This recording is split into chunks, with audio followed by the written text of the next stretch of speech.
Now for the center of that, I'm just going to place a black pearl. So I like to keep that part all black. Just pop it right in the middle.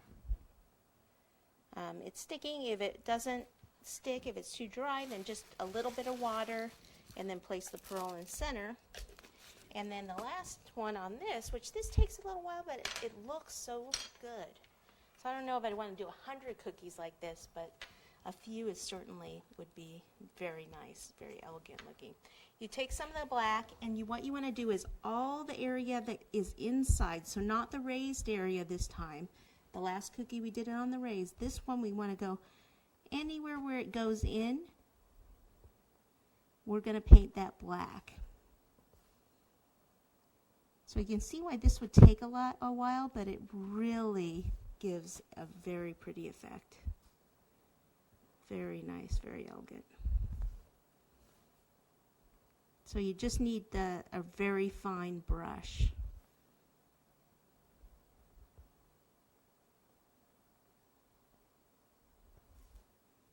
Okay, let me just touch this little one up. There we go. All right, there it is. I just love, like I said, it does take a little while, but look how beautiful that is. You know, it's a very, very, very nice design. So, how about we do a purse that goes with it? Okay, so let's get the shoe cutter out of the way. So this is the purse. Remember, we use one of these to cut out the dough there. We're going to start with the red fondant. Roll this on out. We'll do a little bit of a little bit of quilting on this purse. Okay, try to give you different techniques here so you get the most out of this. Okay, now on this I won't need the handle section, so I'll just take it and cut it right about here, like that, and then cut right along here because I won't be needing that. Okay, flip it on the back. And notice when I do the water, it's a very light amount, and I don't necessarily get every single area covered with the water. Okay, kind of get that on there centered. Make sure I have my straight line down here at the bottom. It's kind of important. And then a straight line here.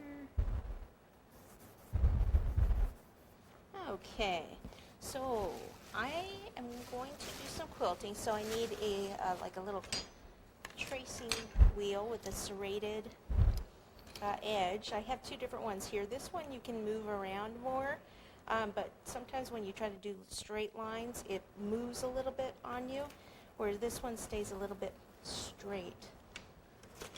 So I will take a ruler and just place it at an angle like this, and then go across this way and here.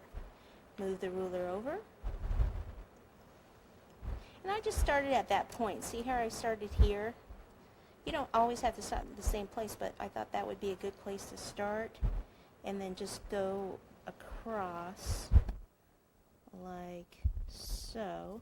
And then why don't I use that same angle there, go across here.